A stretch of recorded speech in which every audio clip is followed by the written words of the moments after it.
Yo, yo, yo, what's up, everybody? Thank you for tuning in to yet again another fantastic indie creator interview. It's your Cape Crusader Cody, and we're keeping it geekly with our returning guest, Hound. We're here to break down SEISMIC, IRONCLASH, Roulette, aka S.I.R, and everything in between. Fel, welcome to the show. How have you been since you last been on? We were talking backstage, and I just love all the work that you've been putting out. It seems like you've hit on like a lot of cool different opportunities and everything. So give us a little bit about what's been up.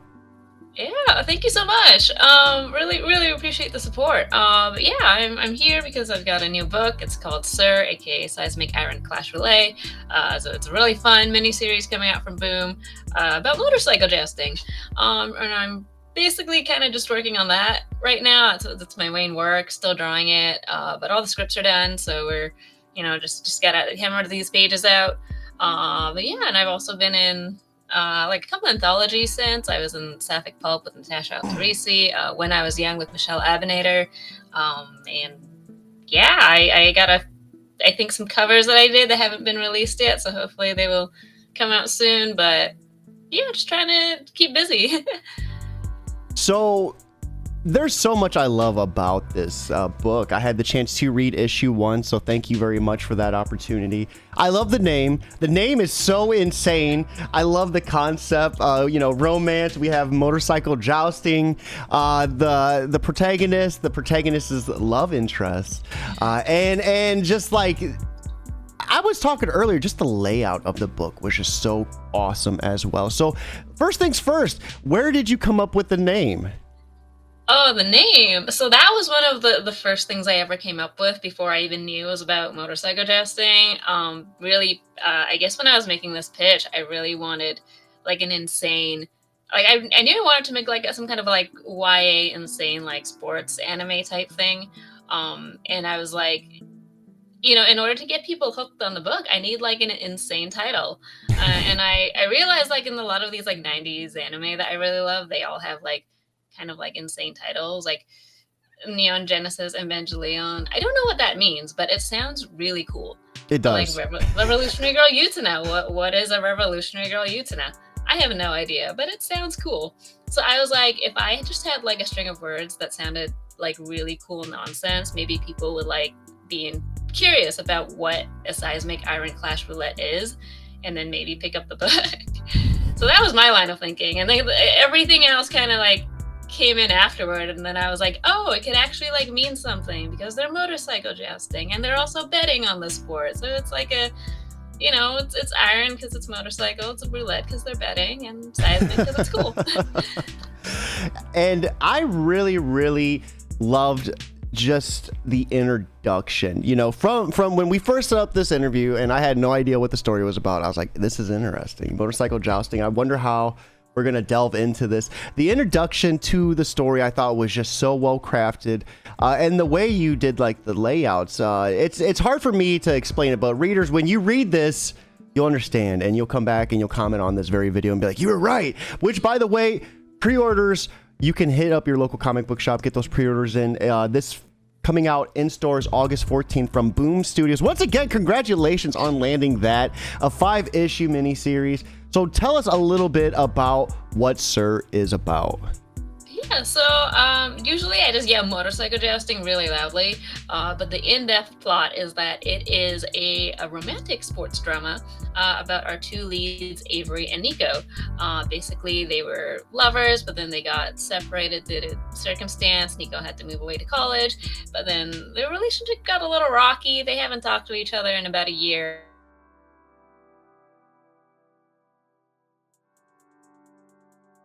Hoping to really just mend their relationship.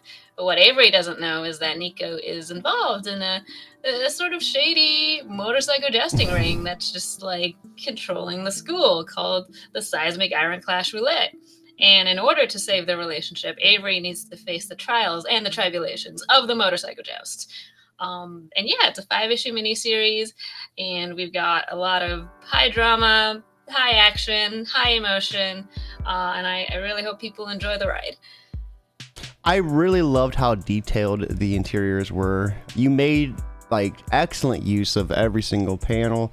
There was just some panels in particular where like you'd have the panels, and then there was like these like pie slice panels, and it was just so cool. And the way you went about like crafting this layout was just so intriguing. What was, you know, some of your influences when designing it? Yeah, so I mean, one of my biggest influences ever, J.H. Williams of Batwoman, Elegy, and many other stories fame. But I always loved how J.H. Williams used like really inventive layouts to get his like visual storytelling across. With that particular like panel that I think you were talking about with the sort of pie slice in between, that one, I think it's the scene where like someone opens the door and then like it's the introduction scene. Is that the one you're talking about? So that particular one, I was like, I really wanted it to look like sun rays beaming out of a door, because they were in this dark room and someone opens the door. So that was my thinking. I was like, oh, you know, we'll have this like cool campus introduction where it's just like it looks like sun rays shining on this beautiful campus before we know that it's actually a really shady campus with a shady motorcycle jousting ring. I really also loved how you made use of like social media within the story too, like to kind of help craft the love story, and just like, I guess the realism to it. It felt like a real high school with like real lived in characters. And I kind of really loved how there's the moments of like reflection on like social media and stuff throughout it, and like the missed calls and stuff. Like it was just such a cool the way you designed it. So I want to talk motorcycle jousting. The designs of these bikes, the designs of everything, the riders. I don't want to spoil too much, but awesome. Those are so cool. What made you want to joust motorcycles? Is that a thing? I mean, I can't personally joust motorcycles, but I can draw jousting on motorcycles. So that was because basically, as you might know, I was obsessed with a show called Mobile Suit Gundam: The Witch from Mercury, which features like school dueling with giant robots. And I also really wanted to make like an insane like sports anime manga type thing. And I was like, well, in order to combine the two, I need to like invent my own weird, crazy sport that people can school duel in. And because mechas were already taken, I was like, oh, what else can people like ride or pilot? And I was like, oh, motorcycles. You know, you can put on a helmet, you kind of ride it like a mecha in a way. So this was like kind of just me being like, I want to make my own Gundam Witch from Mercury. I am sad that it's over and I want more, so I'm gonna just put them on motorcycles instead. So what is the importance of jousting at this school? Like what can we expect, I guess, from future issues revolving this sport? Yeah, so in the beginning of issue 1, it is sort of like a spectacle and also a bit of a mystery. What like the details of the joust and like who's running it becomes like I guess major mysteries to unravel as we kind of move forward with the plot. But what it is basically, it's like a giant like betting sports ring in the middle of campus. This school that they go to, Brighton Home Academy, is basically run by rich people. It's like the cream of the crop go here. Tuition costs like 40 grand a semester. Like, and this motorcycle jousting sport is really just a way of people to like flaunt their money and bet their money. And it's just like, it's extravagant. It's kind of stupid. I called it like the Cybertruck of betting sports when I was pitching it. Yeah, it's just like this crazy thing that rich people just do because they can. And I've been seeing like so many horror stories about the Cybertruck. Just like one got bricked after a car wash, and maybe I'm wrong on it, but I remember just reading it and being like, wow, that's all right, let's go. So give us a little bit about Avery, the protagonist. Yeah, so Avery is our sweet golden retriever love-struck girlfriend. She and Nico have been together for a long time before this. Like, they have a really solid relationship before things kind of fell apart just due to the distance. But Avery is very loyal. She has a bit of a tragic backstory, but at the end of the day, it's like she has like a unwillingness to give up on the people she loves. So when she kind of hadn't heard from Nico in a very long time, she got really worried and was like, well, I need to come and make sure you're okay no matter the cost. And I think Avery's loyalty is her greatest strength, sometimes her downfall at times, but that is sort of the like her driving force in life. Is just like she is very loyal to the people she loves. She doesn't want to give up on the people she loves, even when they kind of push her away. And that's kind of how this whole thing sets in motion. And she does have riding experience before coming into this college, so I think, thank God it's a motorcycle jousting sport, because if it was some other sport, she might have been screwed. And I love the way you set up the breadcrumbs for that as well. Your storytelling, just it feels like with the first books I've read of yours, I was already like, dang, this is insane. But it feels like everything I read from you afterward just gets better and better, and sadder too. I mean, this was a very sad. I don't know what is it with you and just like having these compelling like love stories that are just like sad as hell. But Nico was another interesting character as well. I love their design. I love the mysterious vibe around them too. Their introduction was just like, whoa, like who is this character? How'd they get up? What are they doing there? And the tattoos, like you must really just hate yourself with designing this character. Oh gosh, I actually loved like designing her character. I think she looks so cool. Like she is. Like her and Avery, like I think have a really cool dynamic, and I really wanted to make like a sort of like a mysterious, like dark aura type of character, almost like someone she's basically like the Darth Vader of the series in a way. So I really wanted to make someone cool like that. And to me, what I thought was cool was like full double sleeve tattoos. My editor told me, are you sure you want to do that? And I was like, yeah, no, it's great. She's going to look so cool. And then once I got to drawing it, I was like, yeah, I think she's going to pull her sleeves down in future issues. Because yeah, I should listen to your editors.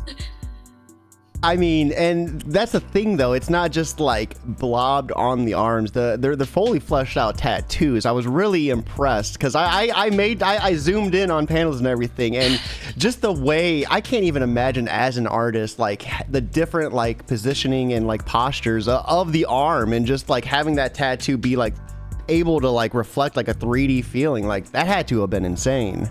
So what I should have done if I was smarter and better with 3D, because I know one of my friends designed like characters with tattoos, and they were like, yeah, I have like this 3D human model that I like mapped my character's tattoos on. Unfortunately, I am not that smart. What I did do is that I did design like the full sleeve tattoos onto like a transparent PNG, so I can just like pop them on and kind of try warping it around.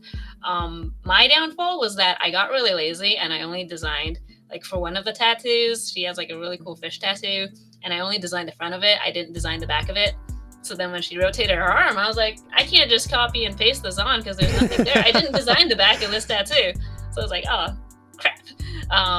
So yeah, that was people who are designing tattoos for their characters, don't get lazy and we design the front.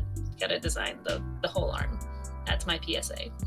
And it's insane to think about, just as for an artist like that, how like insanely detailed it gets with your work, and like what you have to do to make sure it all like fleshes out properly. Like that's wild. We have Natasha, and I'm sorry if I butcher the pronunciation, Alteresi. Fella's a masterful storyteller, perfect pacing. The pacing was just amazing in this as well. So with our two characters, heartbreaking love story, we have insane school, insane motocross jousting, 4 issues to go after this one. What type of world can we expect? Where is this going to go without spoiling too much? Yeah, so we can expect obviously more motorcycle jousting, more drama. We do get like the villains or the main antagonists of this story sort of reveal themselves later on, and why the stakes are so high, and how this tension builds as it slices into Avery and Nico's mending relationship. But I will say, if you're a fan of those like 90s animes with like the villain of the day, and then culminating in like a really cool final showdown, then I don't want to say too much, but there is going to be an ending, and I think the ending is one of the stronger points of the series. I was really proud of it. I like things that have closure. So I hope when people read it, they'll be like, damn, that was an ending, and feel satisfied with it. You do have a way with endings too. Some of them just rip the heart out of your chest. Hopefully this one doesn't do that. Hopefully maybe just a few tears of happiness. Will we ever see happiness from Hound? Yet to be determined. So guys, once again, this is dropping from Boom Studios August 14th. 5-issue miniseries. Give us a little bit about the creative team involved as well. This you had some help on this, if I'm not mistaken. Oh, absolutely. Yeah, I'm working with a really wonderful creative team. So we have, for the first time, I am not coloring my own work. We have the beautiful, gorgeous colors from Eleonora Bruni. She's like, she also draws her own comics, which are amazing, but she's also like done a lot of coloring work for like Buffy and other graphic novels, and her work is beautiful. We've gone like full like shoujo pop palette on this thing. We've got sparkles and sunlight. Like it's insane. It's really good. And then we've got on letters the incredible Becca Carey, who some of you may know from lettering the like massive hit Radiant Black. I'm really stoked to have her on because she has lettered this like really cool Sentai thing, and then she's now lettering this something that I pitched as like Kamen Rider adjacent. So I'm really stoked about that. And then we've got Elizabeth Bry, who is our editor, who like brought the whole team together. She's been a huge champion of the book. All of her notes have been really great and really like just brought this whole story together. So I'm really happy to be working with the team that I'm working on. I think we all understand the vision of the story that we're trying to go into, and yeah, I'm really excited. That's so cool. Was it weird not coloring your own work? Like, how did that feel? And I was actually really nervous because I don't really know how to like set up my layers or like in a way that like the colorist wouldn't hate me, because I used to work on like hundreds of layers. So I realized that would have made the colorist want to murder me. And also because I used to like paint a lot of my own stuff in instead of drawing them. For this issue, for the series, I actually had to learn how to like ink stuff properly instead of just like blobbing them in with paint. So it was a bit of a learning curve, but I think we have it sorted now. I had a lot of back and forth with LA to like see how she likes to work, and I really want to do my best to like accommodate my collaborators. So I think we've got it now. She's been doing a really good job with the colors, so I'm happy. I love that, and it's really interesting to hear how you had to adapt to your collaborators as well. Probably working on your own, having your own like work style and workflow, and then suddenly having to change it to adapt to someone else. That could be pretty challenging in any field, I feel. So I want to wrap things up. One last question. So where are you coming up with these designs for the motorcycles and suits? They're so cool. I'm in love. Because when you hear motorcycle jousting, you're like, this is cool. But then when you see it, you're like, this is fucking badass. Like, where did you come up with some of the inspirations for those too? Was it purely Gundam or? Honestly, a lot of it was kind of Gundam. Basically, in Gundam Witch from Mercury, they had like different like corporations, and every single corporation had their own like unique mobile suit design. And then I found out that every single like mobile suit design for the corporations was designed by like a different designer, which is why they look so unique to that, the different factions. And that was kind of what I wanted to do with the designs for these like motorcycle jousters. I wanted it to look like that each person designed their suit themselves, and it was very unique to them. It was a bit of a challenge because I sometimes I feel like I fall into like a hole of like just wanting to do what I think looks cool and not what my characters would think look cool. But really, we've got some people who like heavy armor, so they're going to show up wearing heavy armor. We've got some people who prefer capes and jackets and stuff. So it really is like I really wanted the jouster's persona to sign almost like a drag persona or like a wrestling persona. Like it has to look really flashy. It has to look really themselves. And I went with like using dirt bikes because I just think if it was a street bike, there's really no point of them going like 100k an hour and like in a closed space because you'll just crash into the wall. Like the cruiser bikes, like the Harley Davidson ones, would be too bulky. So I wanted to put everybody on just like really cool dirt bikes so that they're agile, but they're still not going fast enough that they would kill each other.